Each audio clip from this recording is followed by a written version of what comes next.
মণ্ডলেশ্বর শ্রী শ্রী স্বামী স্বরূপানন্দ পরমহংসদেব তার সুমহান কঠিন কঠোর কর্মময় জীবনে এই ভিক্ষাবৃত্তিকে সুদূরে নিক্ষেপ করে আমাদের জীবন পথে দিয়েছেন এক নতুন দিশা। অভিক্ষায় নবযুগের সাধনা উপনিষদের বাণীটিকে তিনি আত্মস্থ করে নিলেন। দুয়ারে দুয়ারে চাঁদা সংগ্রহের কাজের দ্বারা কোনো মহৎ কাজই সম্ভব হয় না। তাই তিনি লিখলেন, মহৎ কাজে নিচি মনা হীনবুদ্ধি সন্দিগ্ধ চেতা ব্যক্তির দান এলে কাজে তামসিকতা প্রবেশ করে। তাই আমার ব্রত অভিক্ষা। কারো যদি কিছু দিতে হয় শ্রদ্ধায় এসে সেধে দিয়ে যাবেন, ভালোবেসে নিজের গরজে এসে দান করবেন। আমি কেন আবার চাইতে গিয়ে সময়ের অপচয় করব? আমি কেন আবার প্রার্থনা জানাতে গিয়ে ঈশ্বরের অবিশ্বাস প্রমাণিত করব? কারো কাছে যদি চাইতে হয় তবে সে হচ্ছে আমার বাহুবল, যে বাহুবল ভগবান দিয়েছেন দয়া করে। অখণ্ড সংহিতা 2য় খণ্ড।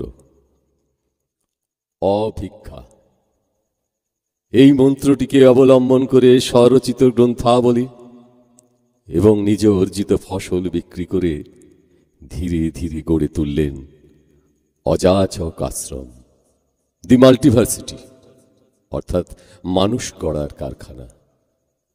উদ্দেশ্য অখণ্ড মানব জাতির সেবা। অযাচক শব্দটিও তাঁরই সৃষ্টি, অর্থাৎ যে যাচনা করে না। বাংলা শব্দ ভাণ্ডার সমৃদ্ধ হল অভিক্ষা অযাচক শব্দ যোজনে। কখনো তেতো পলাশ পাতা চচ্চড়ি, কখনো ঢেঁড়স পাতা সেদ্ধ খেয়ে জগৎ কল্যাণ এবং সকলের মোক্ষ লাভের জন্য নিজের জীবনকে উৎসর্গ করে শেখালেন তিনি স্বাবলম্বনী শক্তিমানের পরিচয়পত্র। জগতে সর্বপ্রথম উত্থিত হল নিজ বাহুবলের শ্রেষ্ঠত্বের বিজয় পতাকা। তাই তো তিনি অযাচক ঋষি নামে সমগ্র মানব সমাজে চির আসীন হয়ে আছেন। অযাচক আশ্রম আত্মশক্তির, আত্মবিশ্বাসের, আত্মনির্ভরতার বিজয় পতাকা। তাঁর কণ্ঠে ধ্বনিত হল, দীপ্ত তোমার কর্মেই শোনা, দিকে দিকে দিক করিয়া ঘোষণা, ভিক্ষার দান কাহারো নিকটে এক কণা নাহি চাও, অঞ্জলি ভরিয়া হৃদয় শোনিত জগৎবাসীরে দাও। আজও তাঁর প্রতিষ্ঠিত অযাচক আশ্রম কারো নিকটে চাঁদার খাতা নিয়ে দুয়ারে দুয়ারে ঘুরে বেড়ায় না।